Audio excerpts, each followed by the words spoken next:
Hello, I am Lanissa James. I am one of the outreach coordinators for HSLDA, and I am thrilled today about our guest. And I want to just kind of read you a couple of things about her. You know, she wears a lot of titles and she wears them well. She is an award winner, just Grammy Award nominee. She is a Christian artist. She's a singer, songwriter. She's a wife. She's a homeschool mom. And you know what? And she is just the heart of so many people who love her. I want to introduce to some and present to others the awesome Jamie Grace. How Hi. are you, Jamie? Okay, so I'm good, but that intro was so lovely. Thank you. I'll pay you. Well, we are so excited that you are on today. And there are so many people who are watching. There are some, you got this fan base that they're like, Jamie Grace, Jamie Grace. Kind of when I first met you, I kind of had the song that I love for you to sing. Yeah, And yeah. others were like, who? Who? What? And then I play the song and they go, oh, oh. So we want to kind of help people who are trying to get to know you. Tell us a little bit about who you are before we talk about homeschooling. Tell us, who is Jamie Grace? Oh, I love that for sure. I mean, I definitely it's funny you say that because as far as some people, maybe kind of there is a connecting point of like, oh yeah, I've heard the songs. And then occasionally, sometimes if we play that one, it's a beautiful day, people are like, oh, kind of all clicks in there. And I feel for me, it's always just been like this really cool privilege of getting to make music that like accidentally becomes a part of the soundtrack of people's lives, especially either like young millennials or parents of young millennials. Very, very much that the middle high school, college, youth group, young adult night music. And that means a lot to me. But I was raised, a small town like outside of Atlanta, Georgia, just preacher's kid, homeschooled, super like awkward but super confident, and just making music and all the things. And in a very abbreviated version, here we are. I'm 33, and very similar life. I don't live with my parents anymore, but happily married. I live outside of Atlanta. I homeschool my kiddo, and this is my studio where I still make music full time. And so I've been making music full time for 19 years. And I hope I get to do this until the Lord says stop. So yeah. I love it. I love it. So you just said it. You're a second generation homeschooler. I am. So you were homeschooled, right? Your mom homeschooled you, and you're Yeah. homeschooling your daughter. And that is so precious. So, so precious. So what kind of parallels, what kind of great things happen from your homeschool that you're trying to continue with your daughter? Yeah. Listen, my mom, like, top-notch personality. I mean, like, she's a great educator. And you can't miss that. Like, everything becomes a lesson, as many homeschool families are. But my mom's personality is definitely something that I try to consciously remind myself, like, hey, you can be a fun homeschool mom, right? Like, because I love books and I'm all about, oh, let's learn, but my mom was so fun, and is so fun, and really knows how to bring a brightness and a liveliness into whatever she's teaching, whether she's preaching, whether she's reading the most boring textbook. She knows how to bring life into it, and make it make sense for who she's teaching. And so that's one of the main things for me that I try to implement in my homeschooling, is to, because I can get really overwhelmed with like all of the material, and I feel like I low key get boring, and I have to remind myself, like, dude, like, you're a musician, like, you're supposed to be a little bit weird, like, be fun about it. So Right. that's definitely one of the main things. And then yeah, I mean, I think another one too, like, this is a little bit of a funny one, but when I got to a certain age, like, my dad did all the math because my mom is a mental math person, and she was like, I remember her being like, I'm not about to show you how to do that. What we need to do in your head. So your dad's gonna have to teach you because it's not gonna work in college. Like, she's like, I can't help you, past a certain age.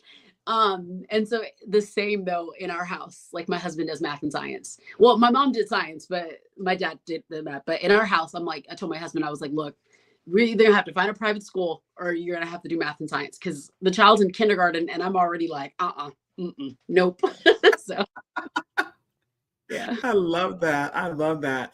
So you guys are a homeschool family. You've made a family affair out of homeschooling. I'm a homeschool mom of 7, so I love it when your husband can come and pick up a piece, right? And so Yeah. you're blessed. Your husband's doing like core classes. My husband, he's doing things like, the PE, he's doing the auto mechanic classes, Oh yeah. he's Oh, he's doing all those kind of fun things. And so yeah. he's the fun dad and I'm the core class. So you guys are splitting the core. That says a lot about you guys. That's exciting. So Listen, exciting. it is So so it's tell a me huge tell me a sacrifice. little bit. Say that one more time. Oh, no, no, no. I was saying it's definitely a huge sacrifice. It's definitely hard, making that work for sure. My husband's a personal trainer. And so thankfully, with his work schedule and then with me being a musician, we just, happen to be two people that have really weird but personable schedules. So it's able to work for us. But I definitely don't take it lightly that that's a huge privilege that we're able to make that work because she doesn't need to learn science from me. Right. But she is learning a lot. You're getting ready to be on tour.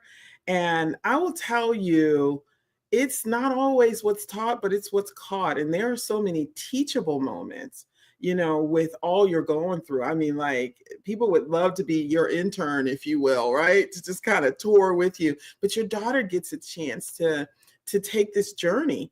And so tell us what that's like when you're homeschooling and you have a singing gig that you're doing, and this time you're going all across. I hope to see you in Orlando. That's my city. We're coming Yeah, to Orlando for you. that But one's tell us how it works with your yeah, homeschooling and tour. I think that one's what? Orlando, September 6th, I think.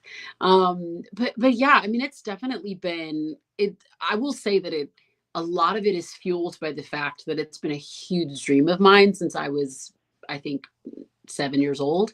I was very confident and hopeful about the kind of family that I wanted to have from the age of 7. Um, so, and then I think when I hit like 14 or 15, I was like, even more, I was like, oh, I know. Oh, I know. I know it's going to happen.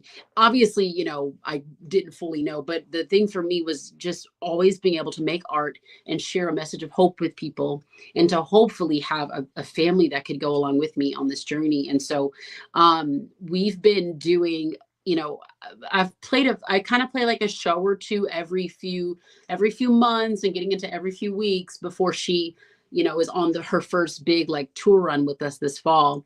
And similarly to my husband being involved, like it's definitely a sacrifice. It's easier, if you will, like if you just look at the on paper, right? It's easier for me to just say, okay, you go stay with your grandparents. My husband, holding down the fort at home. I'll see you guys in a couple days, right? Or for them to just have like a daddy daughter weekend, right? It's Right. easier on paper to do that. It's not necessarily the easy thing to pack up your kindergartner on the road and make sure she gets all her reading in and make sure she's actually reading at grade level and getting tests and assignments. It's not easy, but it is worth it for us. And yeah, I mean, I definitely think people have it way harder because I think about like missionary families and things like that, and they might be dealing Right. with spotty Wi-Fi or like not access to certain curriculum and everything, right? So um Yes. thankfully we do have, it's a very privileged, even with the sacrifice of it. But she, as far as being on the road, she loves it. Oh um yeah. she's pretty committed to being my drummer. And so that is very much a homeschool mom moment because I keep telling her, I'm like, okay, well that can be curriculum, that can be your music class. Like if you That's want to right. play drums, you got to learn drums. Life doesn't just come at you. You got to earn the spot. Like I love nepotism light. You still got to practice. So I love that. but yeah, it has like a really cool like educational opportunity to it, and then thankfully we just have downtime during the day to like actually do schoolwork. So yeah. That's so awesome. Awesome. You gave so many great tips for me to take back to my Layla who wants to do the guitar. And I Oh yeah. saw your guitar on the stage when we met at Flourish. And I was like, and that's the first picture that I sent back to my daughter, and she's 9. And I cannot tell you, I can imagine how excited your daughter is to be able to be alongside of mama because that age 5, 6, 7, 8, 9, I mean, kids are just awestruck about their parents. Yeah. right? They really are. And it's Yeah. so precious. I watched one of your reels and it was your daughter singing, and she was just the cutest thing. I mean, and then when she touched her face and said, "You sing it, mommy, you sing it." I mean, like she clearly knows that, that God has given you a talent. Mm, And it's just so precious to see the dynamics between the two of you. And you're special because you have a girl. I have 5 girls. And so when you're in the girl club, it's always so, so sweet. So sweet. listen, I yeah. kind of want to ask you a couple questions about your book. Yeah. You have an amazing book. I have it here called Finding Quiet. And I have enjoyed every page of this. Mm, It is so raw, so so life-giving, mm, and you talk a little bit about a situation of special needs. I don't even know what to call it. It's Tourette's syndrome, and you yeah. correct me. And I want you to just share a little bit about um, what that is. And I want to talk about how you find places of quiet and peace, because you have a lot going on, but there's a sense of wholeness that I felt as I was reading your book. I really just enjoyed it so much. But tell everybody a little bit about it. Excuse me. Yeah, and thank you so much. For bringing that up, because I love to be able to share that, and it's very intertwined with my homeschool journey. So, homeschool is quite a pivotal moment, or a pivotal part of my resilience, if you will, when it comes to my health. And so, yeah, the diagnosis, kind of the main diagnosis of my life, if you will. Most families that have dealt with any kind of health challenge, that you revisit that diagnosis maybe every 7-8 years. Something might get added on or adjusted. But I was diagnosed with Tourette syndrome, OCD, so obsessive compulsive disorder, attention deficit hyperactivity disorder, which is ADHD, and then generalized anxiety disorder, GAD, at 11 years old. And then, just again, for context, I'm 33 now. And so, 11 years old, that's right at, you know, I think I was 8th grade. So, but I had been dealing with the symptoms for a couple of years. The foundation, or the gist of Tourette syndrome, if you will, is it's a neurobiological condition that causes tics, which are movements and sounds you can't control. And my tics, my movements and sounds from ages 9 to 14, were so severe that something as simple, if you will, with the air quotes, as walking across the room was a physical burden. My arms were ticking like this, and my legs, and my eyes. So I was constantly running into things. I couldn't really, just simple things that you would think as a kid would be easy, but like holding my Game Boy, I was dropping it all the time. Always walk if I walk with a book to the car, drop it in the dirt, like, because I couldn't hold anything. I couldn't really walk. I couldn't do anything that required any type of physical stability or audible, minimal audio, or minimal sound, if you will. So sitting in church was difficult. Sitting in a homeschool co-op was difficult because it was hard not to tick. And so, yeah, I wrote the book Finding Quiet, starting back at that journey when I first noticed those symptoms, and kind of my parents' journey to the diagnosis of all that, and then also how I've dealt with it in adulthood, because so many things in life show up and become unavoidable and are unmistakably challenging, and we can't control them, right? Like, for me, it's the quite literal sense of my arms and legs because of neurons. But it's not just medical stuff. Like, we all are going to wake up at some point, and something with a bill, or something with a neighbor, or something with our job, or something with something that's on Twitter, like, one day we're all going to wake up and go, oh, I can't control that, right? Right. And the premise of Finding Quiet is accepting that we can't control it all, but still choosing to pursue peace, still choosing to find quiet in the midst of that. And that's something that, even without the language for it, became a top priority in middle school, became a top priority in high school for me. My health was failing me, and Thankfully I have really supportive parents, and I had a really good doctor by the time I was 11. It took a couple different doctors, but I had a really good doctor by the time I was 11. So thankfully I had a good support system, but at the same time, it was a very heavy journey to figuring out how to live life with something I couldn't control, how to find my identity as a kid that felt different all the time. And Right. then also from there, then to think about, well, then what does this mean for high school and college? And can I be a regular adult? And can I get a job one day and all those things? So yeah, that's kind of the basis of finding quiet for me. It can oftentimes be a daily journey of choosing to not always shut out the noise, but choosing to embrace the peace and the quiet a lot more, simply because it's just so much better than embracing the peace and the quiet much more because it's so much better than the pain and the frustration of all the things we can't control. Right. I love that. I love that. And so you um, decided to homeschool your daughter. You had choices, right? You had options. Tell me some of the reasons why you decided, from knowing things that happened in your childhood moving forward. What was the reason you said, I'm going to homeschool her? Yeah.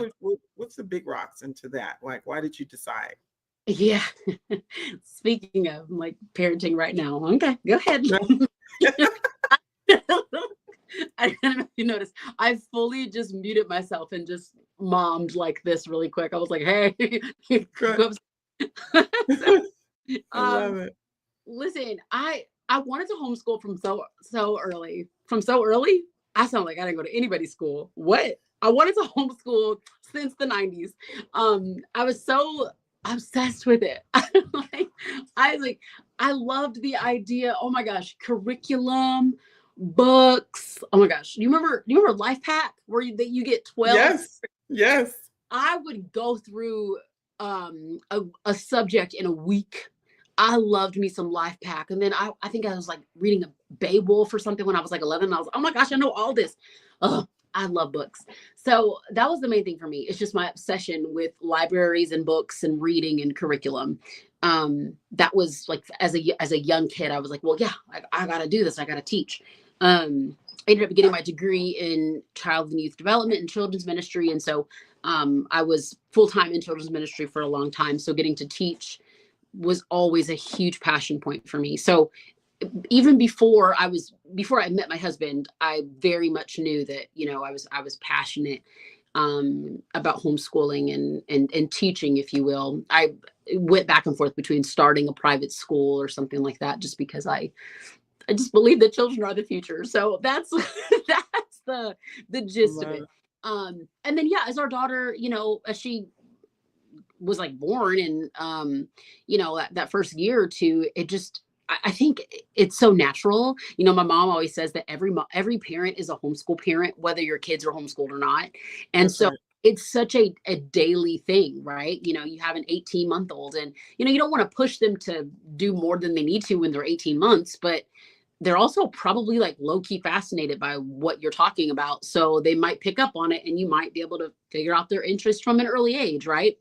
Right. Um, so that it was very, I know that it was very intentional, but it also feels very natural, if you will, because it's just been such a passion point for me from a very young age. And then I knew that I wanted our daughter to have the option, especially as she, gets older and just, maybe sports or what kind of thing, if there's like a certain college she wants to get into, so there's like a certain high school, all the things. I definitely want to remain open to whatever makes the most sense for her. We actually toured a private school um maybe like 3 months ago, or a little bit before, and I was like, I'm glad we looked. Right. No. like Right. I I think love that. I yeah, I think love that. it can be helpful to kind of see what else is going on and make sure that you're doing the best thing for that kid, right? Right. um but yeah, but she's a homeschool kid. She's loving it, and she's definitely verbalized to us that she likes doing school with mom and dad, and we're like, thanks, pal. So yeah, I think that answers your question. I low-key forgot. I just got excited because I got to talk about books, and so yeah. Yeah, that's exciting. I mean, like You totally qualify. I mean, I know you're just getting started on your homeschool journey, but your passion for books and curriculum, I mean, that's like the homeschool mom 101. I mean, if Listen, you ask a homeschool mom, what do you collect? I mean, like she's got to have books on that list, yeah, that was my parents' first date was a teacher supply store. So I just it's just like it like and just for context, that was before my sister and I were thought up, right? So it's just in our blood. I love it. I love it. What kind of challenges did you hit in your homeschooling? I mean, you were homeschooling what year was that? Was that in the 80s, 90s? I mean, HSLDA has been supporting homeschooling for over 40 years. What year was it that you started homeschooling? Do you remember? Yeah, well, so my mom started homeschooling my sister when she was 3, and so that would have been 1993 that my mom started homeschooling, or at least homeschooling us. My mom has very much always been homeschooling whoever's children get dropped off at the house. So, like, hey, anybody in Georgia, she'll teach them. Just drop them off. Right. I Uh, love she, it. so yeah, so 19 it would have been 1993. I know that one of the things that my mom struggled with, and I don't even know if I could necessarily say struggle. I think like many women in the 90s, she found a way to never let us know that she was struggling. And so when I look back at it, I can see that she had to work in overtime. But I don't know if she ever verbalized to us that she was struggling, if that makes sense. And I would say specifically, it was just with trying to find community, right? It's so different now because you can just hop on the internet and find a Facebook group. I mean, I'm in like 82 Facebook groups that are very specifically for homeschool mothers and daughters that live on the exact street that I live on. It's like it's so hyper specific. Like there's so many resources out there. And so yeah, so I know that that was a challenge for a lot of moms in the 90s. And so my mom ended up driving us every corner of the state of Georgia. That lady was driving us to help us find, this.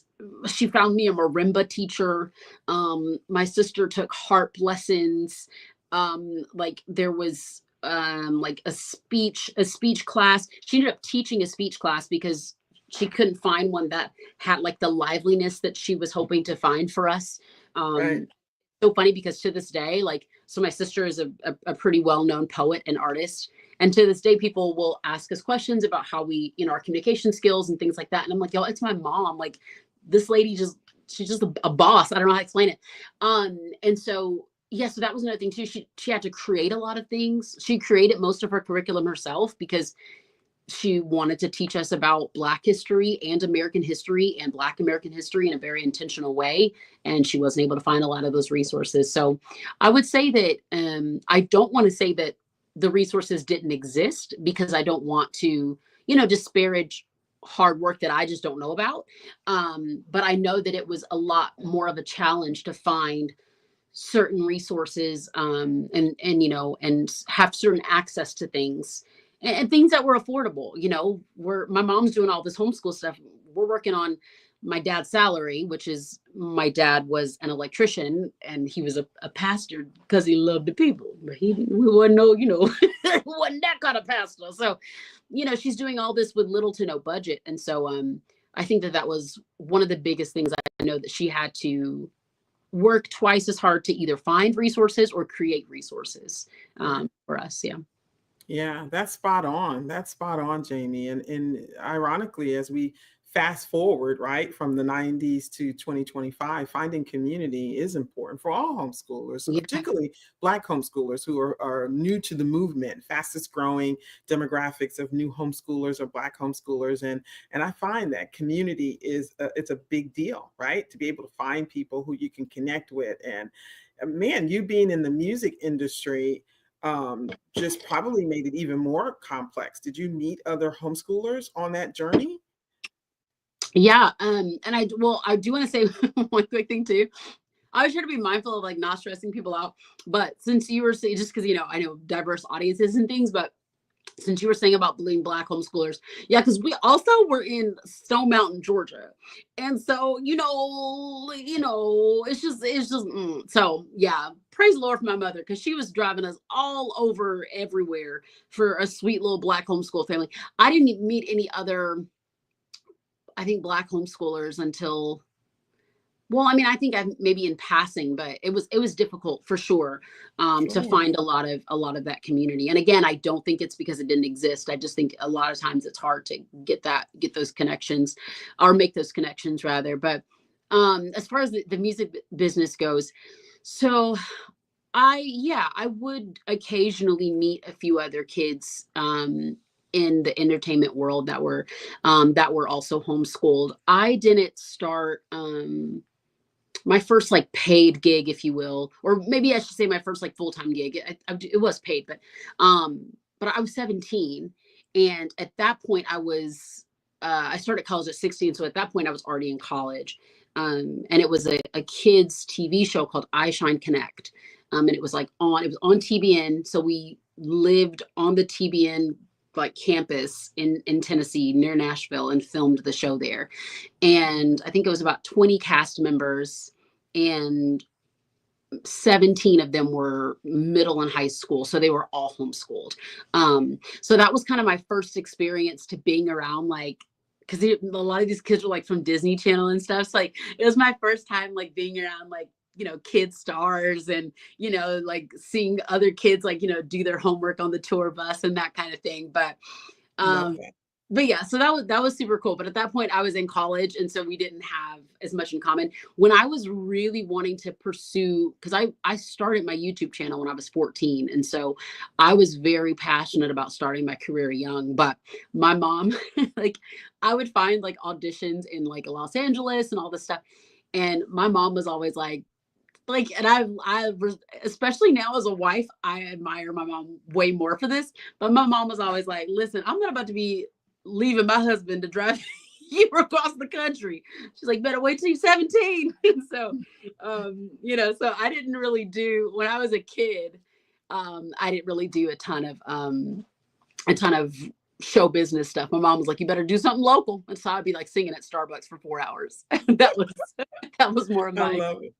Your mom wasn't going to hurt herself. She's like, You're so talented, though. And I know that so many of your fans are watching or will see this. And if you want to ask Jamie a question, please put it in our chat. We would love to hear some of your questions for Jamie. But how do you kind of handle the fame? There are a lot of young kids who look up to you, who are excited, right, about your music. I had the pleasure of kind of being your host when you came to the convention. Shout out to everybody in Atlanta. It was a great conference, and having were so graceful and moving through the audience. I've done a lot of what I call publicity work and A-list kind of people.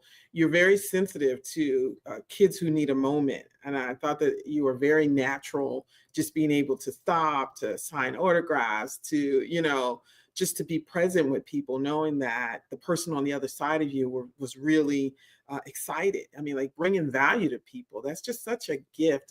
Tell us, where did you learn that?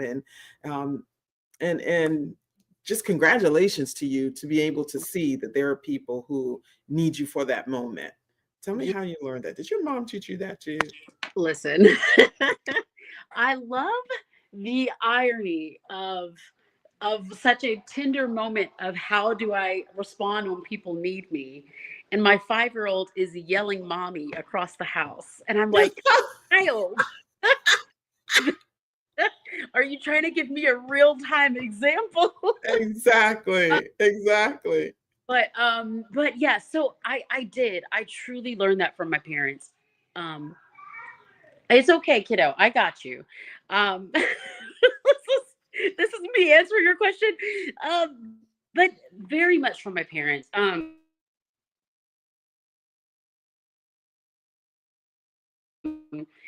Growing up in, you there? Yes, I can hear Here, you now. sorry. Yes. Um, I think our church seat about 130 people, right? um, maybe 150. And so I remember, like most church kids, this isn't wild information. Like, sometimes church ends at what, 12 or 1 o'clock, but like I better have packed a honey bun in my book bag because I'm gonna be there all day. Like, if there's someone that needs something, or if there's someone that needs prayer, or whatever that might be, right? Just being really intentional with people and being really mindful of it. And I wouldn't say that I wouldn't say that they necessarily, and this might come out weird, but I hope it makes sense. I wouldn't say that they necessarily taught me that like my music or my artistry was ministry, right? Um, because that's just not how I was taught. But I was taught more so that every part of my life, when I step out of my home, right? And I was taught this much less with words and way more with actions, but I was taught that every moment of my life stepping out of these doors is an opportunity to love on people and it's an opportunity to show the love of Jesus to people. And so, I appreciate you saying that because I do try to be incredibly intentional with that. When I go to play a show, I try to make sure that I, carve out time before and after it for whatever the needs might be that I don't know what they are. Right. Right. But I also try to be that way when I'm at the airport. Like I'm always Yes. thinking when you go to the airport, like especially if someone's like being less than kind, like it's very much a possibility that like this could be the opportunity to like love on them, and just to show them kindness and that kind of thing. And I know that makes me sound like such an optimist, and it makes me sound like such a dreamer. And yeah, like that's it, I very much, sometimes to a fault, I very much just want everybody to have a really good day. Right. And so I Cue just, the music, right? yeah, right. Right. And I'm just like always just thinking like, oh my gosh, like what can we do for them to have the best day? Like, from the person working at Quick Trip to the person, coming to my show. I just want everybody to have a really good day. I Um, love and that. so yeah, so I appreciate you saying that. I just really love humans, and if I can if I can give someone a moment of hope or encouragement, or whatever that may be, like it means a lot to me. That's awesome. That's one of my daughter's favorite saying. We would have like a busy day because it's always busy. Your family of nine, it's busy. And Yeah. in the evening, and she'll say, Mom, it was a great day, wasn't Aw. it? And you can't respond with anything but yeah, it was. You Right. really want to say, oh my gosh, I'm exhausted, I'm tired. But Right. instead, it's a paradigm switch. And so I love it. I love your music. Is she one of your older ones or one of your younger kiddos? That's the baby girl. That's the 9-year old. Yeah. Listen, I'm the youngest in my family, and I don't know, all the whatever, but I wonder if that's part of it. It's like as the youngest, there's so many times where like all kinds of everything is going on. Yes. And all you're thinking as the little one, because this is my life, especially when my health was so bad. It was like at the end of the day, I'm like, my mom made spaghetti with garlic bread. It's just like little starry-eyed optimism of the young. And I'm not saying it's only the youngest daughter, but I definitely, as I got older, I apologize even to my sister. I was like, man, I used to be stressing you out and I had no idea, huh? She's like, yeah, you were alive, still are. I love it. I love it. I was in a sound check with you while you were at the florist retreat, and I was really blown away. I'll be honest with you. I thought, she was going to say fa la la la la or something. And you went into pure worship, Mm, just unscripted, just checking the mic. And it was just amazing. And, singing How Great Thou Art. It was such a blessing for me. I had a little camera clip. I didn't want to spam you, but it was so good. And it also let me know that you're listening to Christian music and ministering to people on the stage and off the stage, right? It was yeah. clear to me. And so, I mean, it's so exciting, just all the kind of ways that you have just made, music and the guitar, just a melody. And so, anything you want to say about that? Yeah. Yeah, and thank you for sorry if I had a little Okay, sorry. I'm still here. Sorry, guys. Yeah, so um yeah, I love worship music a lot. I especially love hymns. I really love hymns. I work with I started a kids choir a couple years ago, and every time I have the kids in a session, I'm like, y'all are gonna learn a new hymn every week. I'm pulling out the old spirituals and stuff, because I grew up on a lot of Mahalia Jackson, like so much Mahalia Jackson. And she's one of my like favorite voices, to this day. And so anyway, so that's more of the passion part of it, if you will. I just really, really love worship music a lot, and I love hymns. And I also really, it really sets my heart kind of at a really steady place, right? I'm grateful when people listen to my music, and it means a lot to me for sure. But I definitely like to listen to music or lean into music that has no celebrity attached, if you will, like, has no artist element to it. So that's just a lot more grounding for me, right? So especially before a show, I try to lean into how great thou art, and I surrender all. And I mean, like, I'll straight up like be like, were you there when they crucified? Like, that stuff for me like gets my, like, checks my heart, and just locks me into a place of just like, yeah, okay, like, I know how to make music and stuff, but like, I'm really not that cool. Like, I'm simply a vessel. Like, anybody could do this work. You know what I mean? Like, there's like it says in Ecclesiastes, like, there's nothing new under the sun. Like, I'm not inventing music over here. Just picking a couple of the same notes that David probably used and just making them my own, right? So I tend to really lean into a lot of the older songs and stories, and not to be like super obvious about it, but like even like the Bible, because such there's like no, celebrity, if you will, attached to that, or no art, no face or name that I can actively go and see it, a concert or something. And it's a lot less distracting for me personally. But again, that's not saying I don't like artists, because like, hey guys, come see me on tour. But also Right. yeah. Yeah, I picked that up about you. This has been great, Jamie. And I know so many of your fans are watching. And I know that there are many people watching who have gotten to know you for the first time.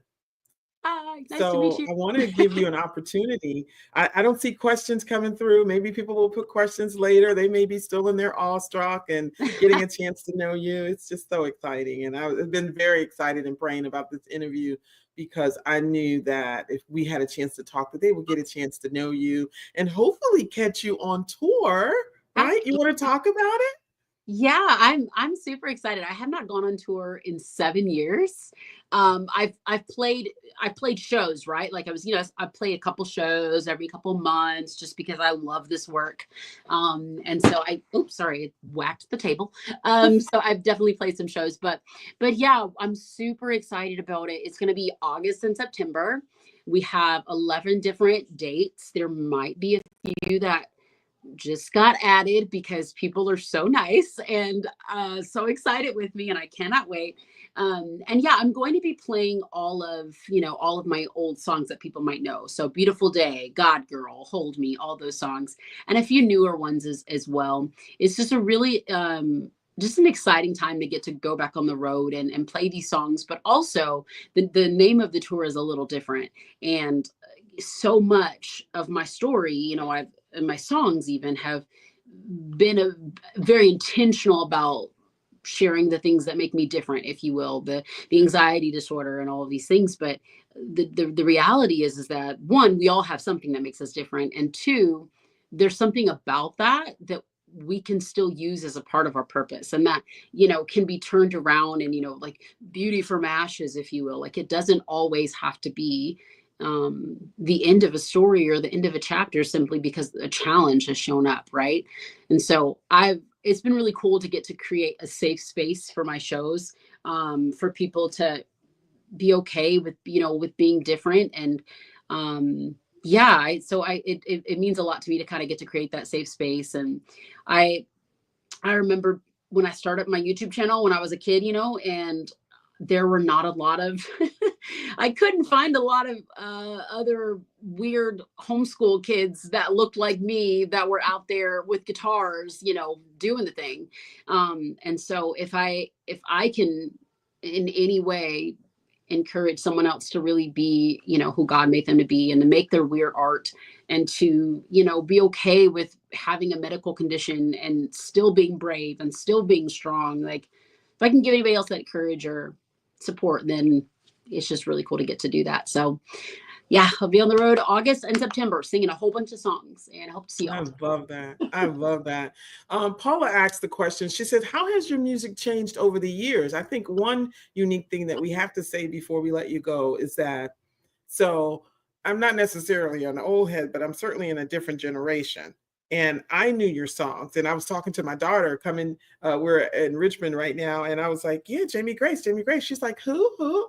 And then I played your song, played Beautiful Day. She's like, oh, oh yeah. And so they go into this, oh yeah. So you God is really using you in several generations. I mean, like, do you see that? Like, so here I am, almost 30 years older than my daughter, right? And then here she is, and she knows you. So do you see that whole years upon your life? Do you see how God is using you? And tell me how your music has changed. Yeah, most definitely. I think one of the coolest things now is playing a show, and a mom that maybe grew up on my music, because I'd say the majority of people that listen to my music are like early 30s, and some late 20s as well. But it's just crazy because it'll be like a mom that'll be like, oh, I grew up listening to your music, and then she brings her 7-year-old daughter that's like, I love your music. And I'm like, so that's 2 generations. I'm a little overwhelmed. I'm probably about to start crying because this is beautiful. Can we just all hug? Like, it's, I love that. it's really sweet. Like, that is one of the really cool factors of it, for sure. And then, so that's a huge privilege that, I'm able to see, like, multi generations, if you will, like leaning into my music and stuff. Like yesterday I did like the music for our church's summer camp. It was like the end of the week. Well, I guess, yeah, Thursday's end of the week. So it was like the end of the week concert, and I did the music, and I was joking with some of my friends that, we all go to the church, and I was like, yeah, I think like their moms might know a little bit more of the songs, because, but it was so much fun. It was great. So that's really cool. And I would say that also plays into how my music has changed, right? It's being mindful of the change in audience, while also honoring the fact that a lot of my songs just tend to lean well for a 15-year-old waking up on a Tuesday morning, right? And so trying to still make music that honors that, but also grows up with me as well. One of the biggest changes with my music is a majority of my music was about being single. And so, because I was really over it, rightfully so, because dating is stressful. And now I've been married for 7 years, and I don't write as much about being single anymore, but I do try to like pop in here and there, and still write a song for single women, just to be encouraging. But I always try, it's like I have to be careful on that line, because I don't ever want to be that married person that's like, here's how to be single, because that's just annoying. So I try to like find the balance of like still writing songs about relationships and singlehood and stuff like that, but also writing songs about being a mom, and writing songs about being in love with my husband, as well. So I'd say maybe the stories have grown up a little bit, but I try not to forget where I came from. I love that. That is so good. Abby is saying, come to Ohio. Come to Ohio. You want to name a couple of cities that you're going to be in? Listen, yeah, well, I'm going to, so it's not officially a tour stop, but I will be in Ohio in August. So stay tuned for that. I don't know the exact city or date off the top of my head. I don't think it's been announced, but so I will be in Ohio in August. Yay. Yeah, as far as the tour, we've got Kentucky, Dallas, Texas. Forgive me for thinking. I mean, I know Kentucky's a state, but I don't. One of the ones that starts with an L. Got Dallas, Texas, Atlanta, Georgia, Orlando, Phoenix, Arizona. And there's a couple more too, but we try to hit all the all the generally Maine areas. Oh, Maine, that's not a tour stop, but I will be singing in Maine in like 3 weeks. So there's also that. I love it. What a treat you are. And thank you for allowing God to use you. Dawn wants to know, have you thought about doing any features with other artists on your tour? Right? She just did a plug, right? For maybe she has a student that's an artist. Have you thought Oh, about that? nice. Yeah, we are. I'm really excited because we haven't made like final selections yet, but we are going to do a different openers like in people's hometowns. So that is a really cool thing because one, I like to know new music and I like to introduce people to new music and new artists and things like that. But two, for whatever reason, there's like these really talented 22-year-olds out here going, oh, I'm inspired by Jamie Grace. And I'm like, you stop that because we're going to both start crying. I can't do this. So that's been really cool too. So I'm excited to figure out, where it's very much a working thing right now that I'm talking like with my team like every week because I'm really excited about introducing some new artists. Maybe not as many like bands, but at least a couple of really talented vocal guitar kids. Be like, yeah, come on, you're local. Everybody needs to know about you. Let's go. I love that. I love that. And the beautiful thing, example you are for homeschool kids, across the nation, who are homeschooling. And it's just it's a great opportunity for them to come out and see you and be able to connect and all of those good things about, who you are for the homeschooling community. Second generation, so exciting, right? Yes. So you understand what it's like to be homeschooled and you understand what it is to homeschool, Right. and that really makes you unique.